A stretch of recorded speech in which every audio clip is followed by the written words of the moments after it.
Good morning dear students.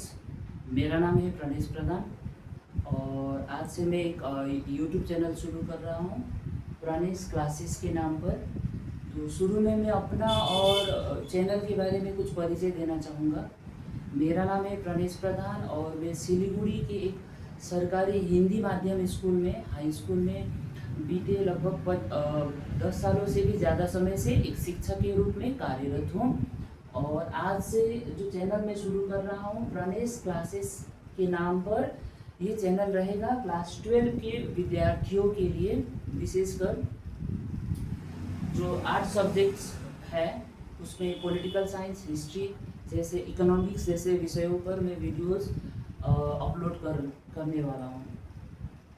तो ये channel मैं शुरू क्यों कर रहा हूँ, इसका विशेष कारण है सिलीगुड़ी में मैं बीते बहुत सालों से ये चीज़ नोटिस कर रहा था कि जो स्टूडेंट्स हैं वो 11 और 12 क्लास में एडमिशन तो ले लेते हैं, लेकिन स्कूल आ रहे हैं बहुत कम, अटेंडेंस उनका है बहुत कम।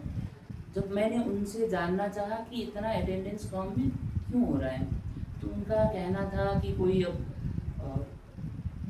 शॉपिंग मॉल में काम कर रहा है, कोई गैरेज में काम करता है, किसी का अपना फैमिली छोटा बिजनेस है जैसे कि फल दुकान में, सब्जी दुकान, कपड़ा दुकान, वहाँ काम करना पड़ रहा है। तो वो स्कूल, ऐसे बच्चे स्कूल कम आते हैं। तो मैंने सोचा कि अब इन बच्चों के लिए यदि मैं अलग से वीडियोस अपलोड यदि कर दूँ, क्लास में जो मैं पढ़ा रहा हूँ वही चीज़ यदि वीडियोस के माध्यम से अपलोड करके मैं यूट्यूब में यदि डाल दूँगा, तो ऐसे बच्चे फ्री टाइम में जब भी उनका खाली समय रहेगा तो उन खाली समय में जो क्लास में पढ़ाया गया टॉपिक है उन टॉपिक को वो लोग देख पाएंगे और समझ पाएंगे। मेन उद्देश्य मेरा यही है। तो ये जो वीडियोज़ है, ये वीडियोज़ में जो डालने वाला हूँ, यदि इस तरह के स्टूडेंट के पास पहुँचता है तो और वो इस वीडियोज़ को देखकर, इन वीडियोज़ को देखकर वो लाभ यदि उनका हो पाता है तो मेरा वीडियो बनाना सफल रहेगा, ऐसा मेरा मानना है।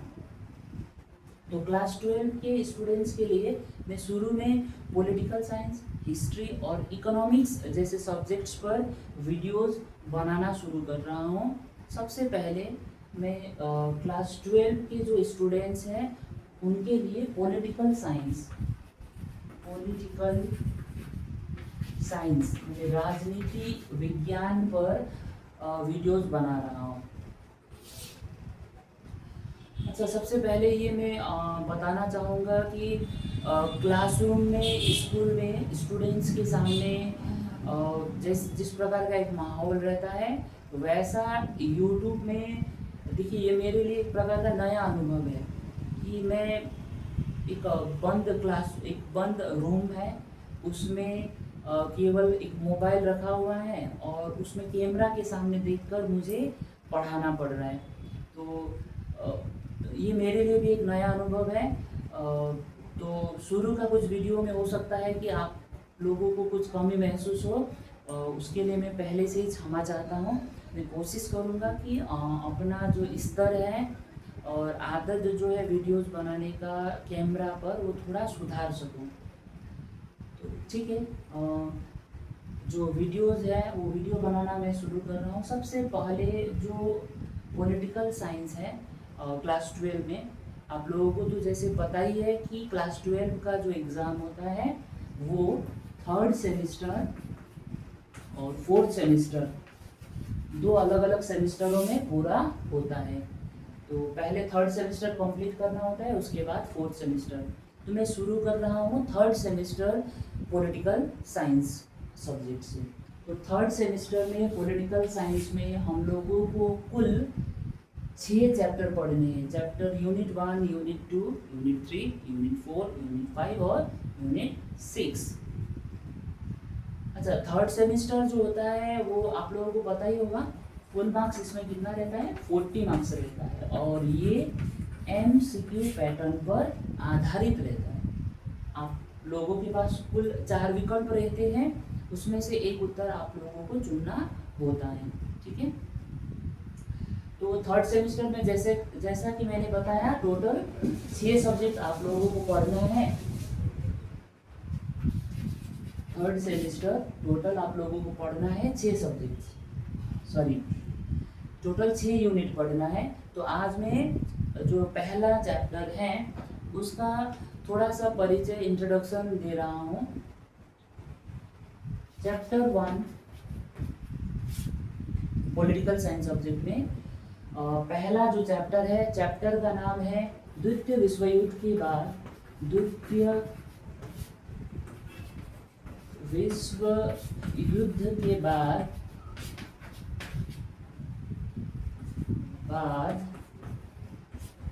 अंतरराष्ट्रीय संबंध।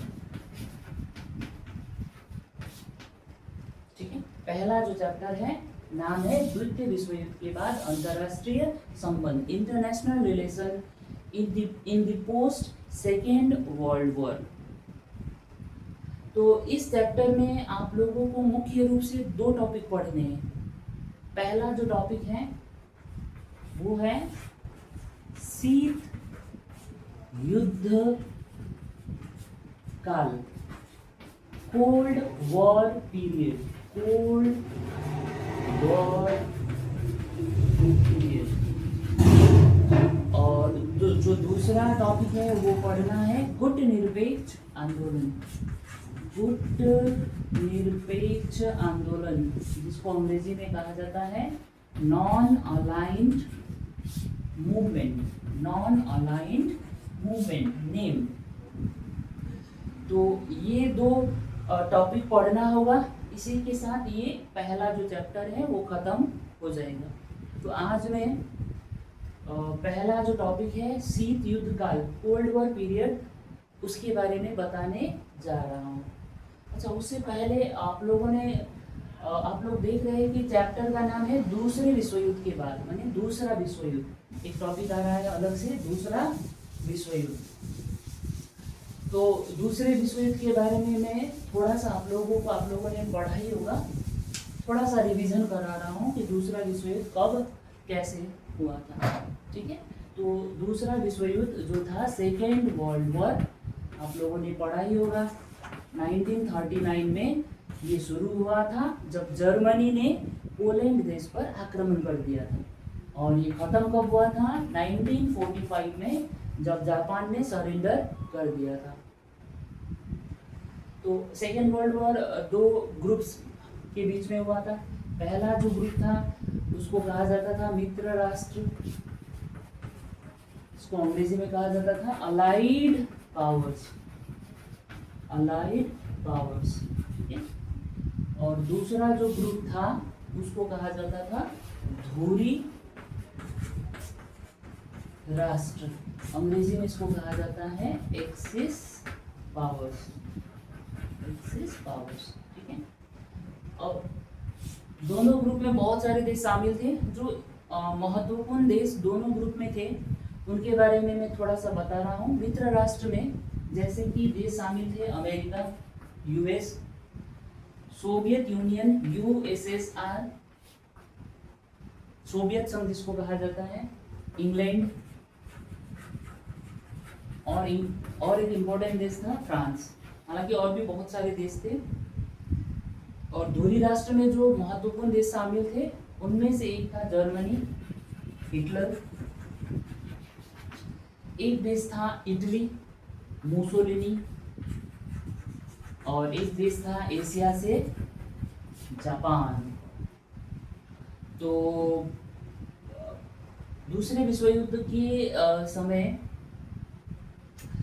अमेरिका और सोवियत संघ, यहाँ ये बात आप लोग जरूर नोट कीजिएगा कि अमेरिका और सोवियत संघ दूसरे विश्व युद्ध के समय एक साथ मिलकर धुरी राष्ट्र के साथ युद्ध कर रहे हैं। दोनों एक ही ग्रुप में मित्र राष्ट्र में हैं, दोनों दोस्त हैं, यूएस और अमेरिका। ये बात जरूर आप लोग नोट कीजिएगा। तो इस युद्ध में मित्र राष्ट्र जीत जाता है जैसा कि आप लोगों को पता ही है, और धुरी राष्ट्र इस लड़ाई में, इस युद्ध में हार जाता है। ठीक है। तो पहला पॉइंट जो मैं आपको बताना चाहता हूँ कि मित्र राष्ट्र में अमेरिका और सोवियत संघ एक ही ग्रुप में है, मिलकर एक साथ मित्र होकर धुरी राष्ट्र के साथ लड़ाई लड़ रहे हैं। ठीक है। दूसरा जो मैं पॉइंट बताना चाहता हूँ कि दूसरे विश्व युद्ध के कारण बहुत सारे देशों को क्षति हुआ है। ठीक है। डायरेक्ट इनडायरेक्ट विश्व के बहुत सारे देशों में इसका प्रभाव पड़ा है, लेकिन सबसे ज़्यादा जो दूसरे विश्व युद्ध के कारण क्षति हुआ था, सबसे ज़्यादा जो नुकसान हुआ था वो यूरोप के देशों को हुआ था। यूरोप में तो बहुत शक्तिशाली देश हुआ करते थे, जैसे कि Germany, England, France, Spain, Netherlands, Denmark, Italy. इन देशों ने तो विश्व के बहुत सारे देशों पर रूल किया है, राज किया है। ठीक है। अपना उपनिवेश बनाया, अपना गुलाम बनाया था। लेकिन दूसरे विश्व युद्ध के समय और उसके बाद इन देशों में लगभग यूरोप के सभी देशों में बहुत ज़्यादा नुकसान हुआ। अर्थव्यवस्था यूरोप के जितने भी देश थे, इकोनॉमी था यूरोप के जितने भी देशों का इकोनॉमी जो था वो पूरी तरह से बर्बाद हो चुका था। अर्थव्यवस्था पूरी तरह से बर्बाद हो चुकी थी। जो शक्तिशाली देश थे अब वो थे में है नहीं रहा। तो ये एक पॉइंट है। ठीक है। पहला पॉइंट मैंने बताया, अमेरिका सोवियत संघ एक ही गुट में है। और दूसरा पॉइंट मैं बता रहा हूँ कि यूरोप जो है दूसरे विश्व युद्ध के कारण यूरोप पूरी तरह से बर्बाद हो चुका है। ठीक है। तो इतना पहला जो है ये बता रहा हूँ। उसके बाद जो आते हैं हम लोग अपना मेन जो टॉपिक है उसमें। मेन टॉपिक क्या है? चैप्टर 1 का मेन टॉपिक क्या है? 2 टॉपिक है। पहला है शीत युद्ध काल और दूसरा है गुट निरपेक्ष आंदोलन। तो अब हम लोग शीत युद्ध के बारे में थोड़ा समझने का प्रयास करते हैं। पहला टॉपिक क्या बताया मैंने? शीत युद्ध काल यानी कोल्ड वॉर पीरियड। ठीक है। एक्चुअली इसको मैं ब्रेकअप करना चाहता था। तो कोल्ड वॉर पीरियड कब से शुरू होता है? ये शुरू होता है 1945 से शुरू होता है और ये खत्म कब होता है? 1991 को। तो कोल्ड वॉर का जो समयकाल था वो 1945 से शुरू और 1991 को जाके ये खत्म हो रहा है। और 1991 को ही क्या घटना घटा कि ये खत्म हो गया है। ये आगे हम लोग जरूर पढ़ेंगे। तो पहले मैंने बताया दूसरे विश्व युद्ध के बारे में, तो मैं फिर से बता रहा हूँ दूसरे विश्व युद्ध के बारे में थोड़ा सा। ठीक है। दूसरे विश्व युद्ध के बाद, सेकेंड वर्ल्ड वॉर के बाद, अब जो वर्ल्ड ऑर्डर है, विश्व व्यवस्था जो है वो अब बदल रही है। पहले जहाँ यूरोप के ज़्यादातर शक्तिशाली देशों का प्रभाव वर्ल्ड में, विश्व राजनीति में था, अब यूरोप जो है वो पूरी तरह से यूरोप के देश बर्बाद हो चुके हैं। दूसरे विश्व युद्ध के बाद विश्व राजनीति में, दूसरे विश्व युद्ध के बाद विश्व राजनीति में 2 शक्तिशाली देश उभर कर सामने आते हैं। 2 शक्तिशाली देश उभर कर सामने आते हैं। पहला देश है US, America, USA.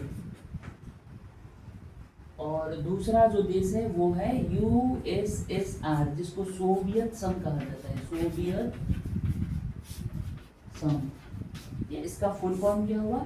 Union of Soviet socialist republics. USA का तो सबको पता ही है, यूनाइटेड स्टेट्स ऑफ अमेरिका। इसका हुआ union of Soviet socialist republics. ठीक है। जिसको सोवियत संघ या सोवियत यूनियन भी कहा जाता है। तो अब ये जो स्थिति बन रही है दूसरे विश्व युद्ध के बाद कि विश्व राजनीति में 2 शक्तिशाली देश उभर कर सामने आए, अमेरिका और सोवियत संघ। ठीक है। ये जो स्थिति बना है इस स्थिति को राजनीति विज्ञान में एक नाम दिया गया है, वो है द्विध्रुवीयता।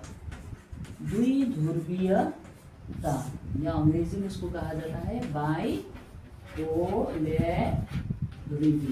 ठीक है, बाइपोलैरिटी, द्विध्रुवीयता, दो ध्रुव की स्थिति। दो ध्रुव की स्थिति माने जो पृथ्वी है, नॉर्थ पोल साउथ पोल, दो ध्रुव है ना, उत्तरी ध्रुव दक्षिणी ध्रुव। कुछ इसी प्रकार की स्थिति वर्ल्ड लेवल में बन रही है कि एक ध्रुव में अमेरिका है और दूसरे ध्रुव में सोवियत संघ है। ये जो स्थिति है इसी को कहा जाता है द्विध्रुवीयता की स्थिति। ठीक है, तो ये कभी कभार एक प्रश्न रहता है कि द्विध्रुवीयता से क्या समझते हो। ठीक है, what do you mean by bipolarity. तो द्विध्रुवीयता का अर्थ क्या हुआ, दूसरे विश्व युद्ध के बाद जो विश्व राजनीति में दो सबसे शक्तिशाली देश उभर कर सामने आते हैं, अमेरिका और सोवियत संघ। तो इसी स्थिति को नाम दिया गया है द्विध्रुवीयता। ठीक है, आप लोग चाहे तो मैं जैसे बोल रहा हूँ उस हिसाब से आप लोग नोट्स भी बना सकते हैं। तो ये फिलहाल मैं मिटा रहा हूँ।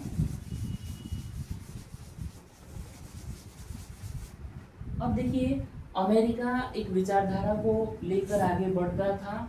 अमेरिका एक विचारधारा को मानता है, वो है पूंजीवाद। पूंजीवाद, ठीक है, कैपिटलिज्म।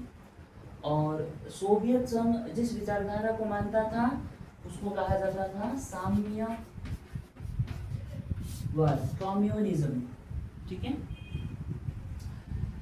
तो पूंजीवाद और साम्यवाद, बेसिक जो अंतर है दोनों में क्या है।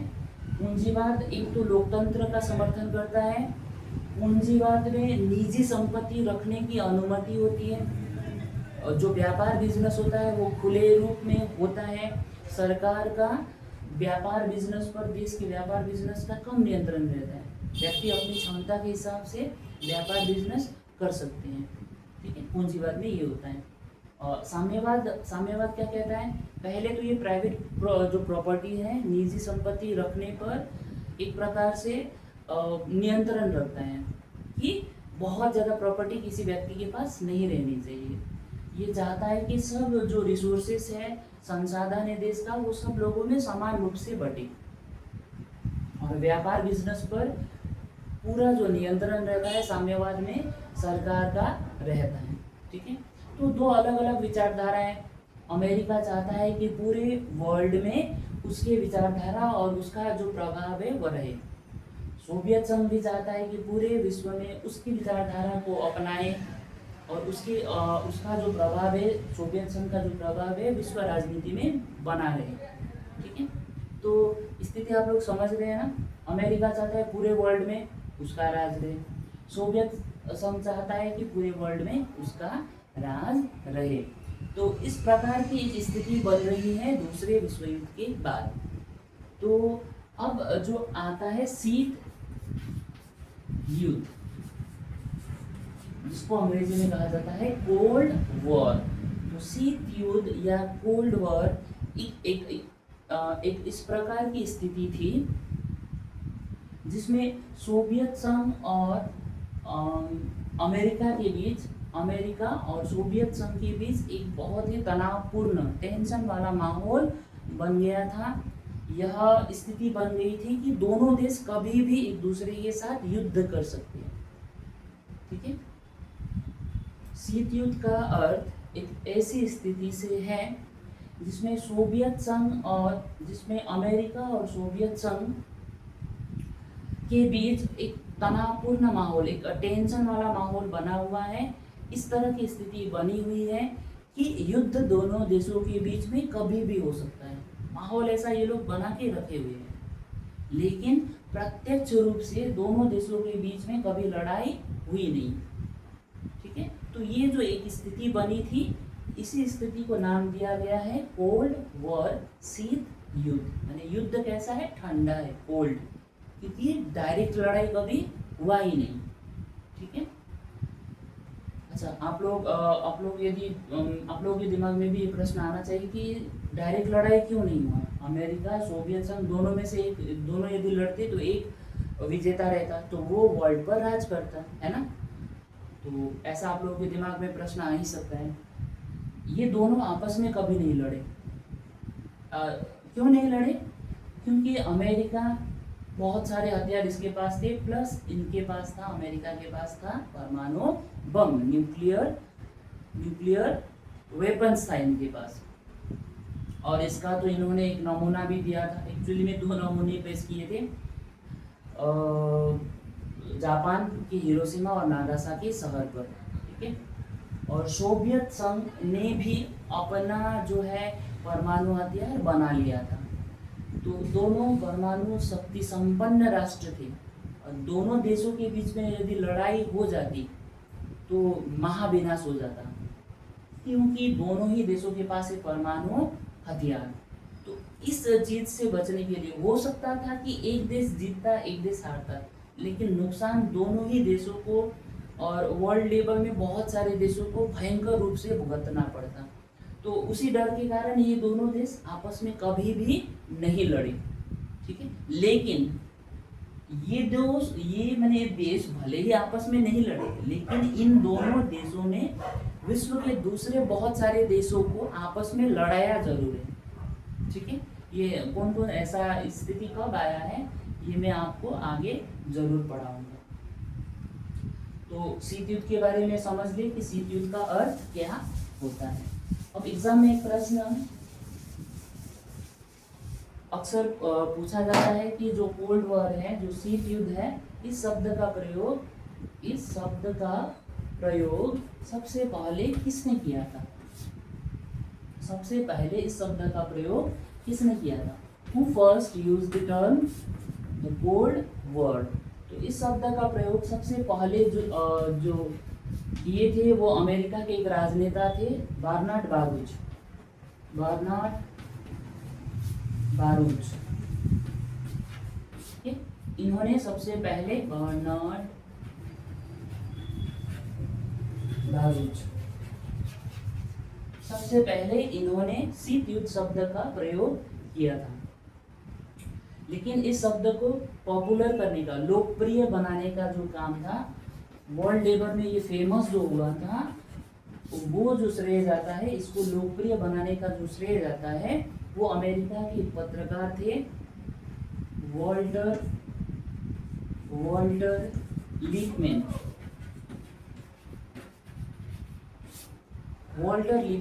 लिपमैन को जाता है इस शब्द को पॉपुलर करने का श्रेय, लोकप्रिय बनाने का श्रेय जाता है। तो ये एग्जाम में कभी कभार पूछा जाता है कि शीत युद्ध शब्द को सबसे पहले यूज किसने किया था, और इसको पॉपुलर जो था, लोकप्रिय किसने बनाया था, ठीक है।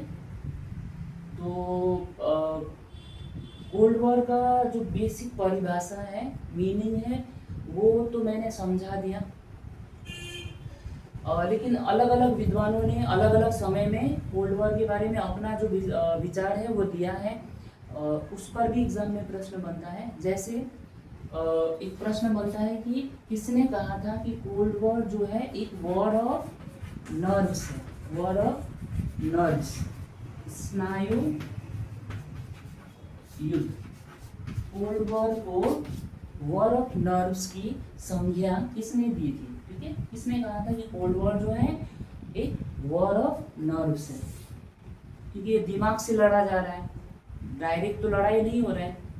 दिमाग का प्रयोग करके कैसे अपोजिट जो देश है उसको कमजोर किया जा सकता है, तो इसलिए इसको कहा था वॉर ऑफ नर्व्स, माने दिमाग के जरिए ये लड़ाई लड़ा जा रहा है। तो ये किसने कहा था? ये कहा था हमारे देश के प्रधानमंत्री पंडित जवाहरलाल नेहरू जी ने, ठीक है। तो ये भी कभी कभार एग्जाम में प्रश्न पूछा जाता है कि किसने शीत युद्ध को वॉर ऑफ नर्व्स कहा था। एक और प्रश्न भी एग्जाम में पूछा जाता है कि किसने शीत युद्ध को संयम की नीति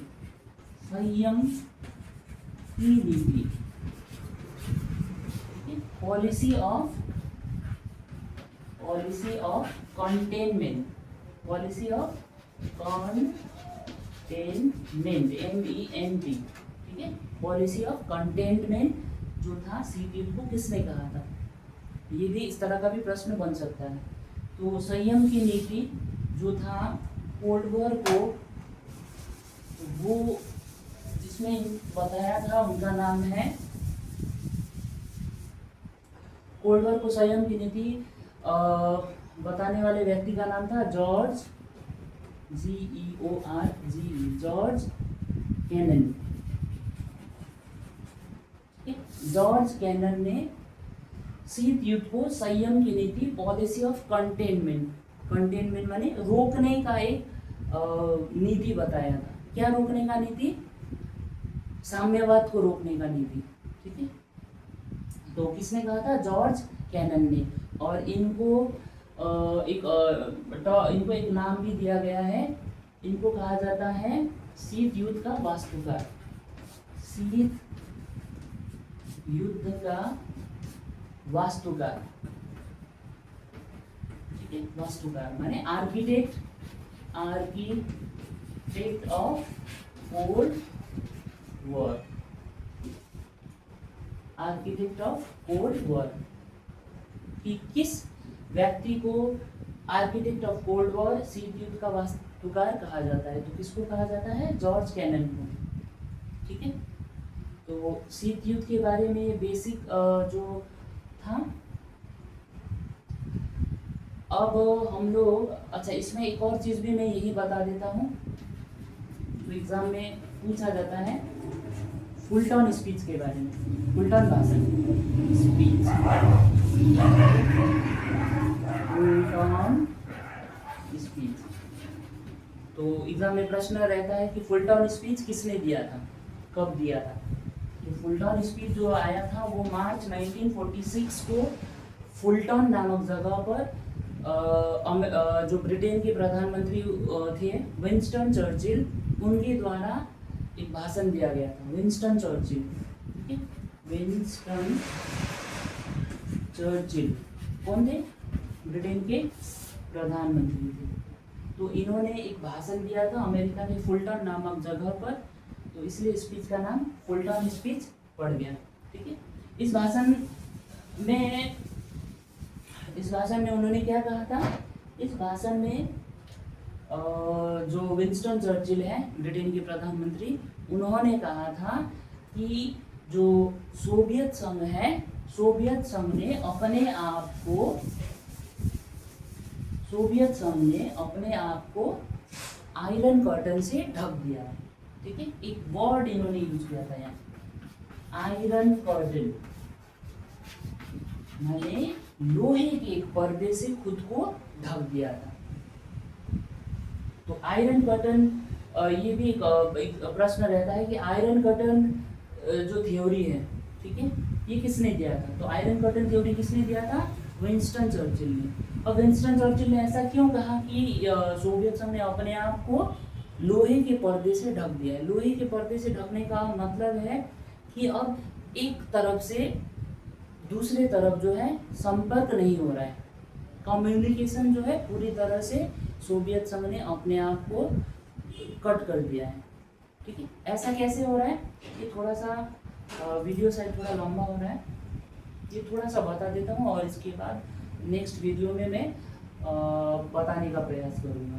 तो एक्चुअल में क्या था, ये सपोज समझ लीजिए यूरोप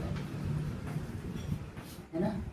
सबसे ज़्यादा जो प्रभावित महादेश था वो तो यूरोप महादेश ही था दूसरे विश्व युद्ध के कारण। तो दूसरे विश्व युद्ध के कारण समय क्या हुआ था, यूरोप लगभग समझ लीजिए, यूरोप जो महादेश है दो अलग अलग भाग में बढ़ गया, ठीक है। इस तरफ जो था इसको कहा गया वेस्टर्न ब्लॉक, इस तरफ जो कहा गया ईस्टर्न ब्लॉक, ठीक है। इस तरफ आने वाले, यूरोप के इस तरफ आने वाले जितने भी देश थे वो देश यूएस को समर्थन दे रहे थे, और यूरोप के जो पूर्वी दिशा में थे, पूर्वी यूरोप के ज्यादातर देश सोवियत संघ के प्रभाव में थे। सोवियत संघ के प्रभाव के लिए। इस हिस्सा को कहा गया ईस्टर्न ब्लॉक, क्योंकि इस साइड में पड़ रहा है, और इस हिस्सा को कहा गया वेस्टर्न ब्लॉक कहा गया, क्योंकि यूरोप के ज़्यादातर जो देश थे वो यूएस को समर्थन दे रहे थे। तो ये जो बीच जो एक बाउंड्री जैसा बन रहा था, इसी को विंस्टन चर्चिल ने कहा था कि सोवियत संघ ने अपने आप को एक लोहे के पर्दे से ढक लिया है, अब जिससे कि यहाँ और यहाँ संपर्क नहीं हो रहा है, कम्युनिकेशन नहीं हो रहा है। ठीक है, तो पढ़ाना तो और भी बहुत सारा चीज़ है। आज के लिए फ़िलहाल इतना ही रखते हैं। मैं जल्द ही दूसरा वीडियो भी इस पर अपलोड कर रहा हूँ। ठीक है, थैंक यू, धन्यवाद।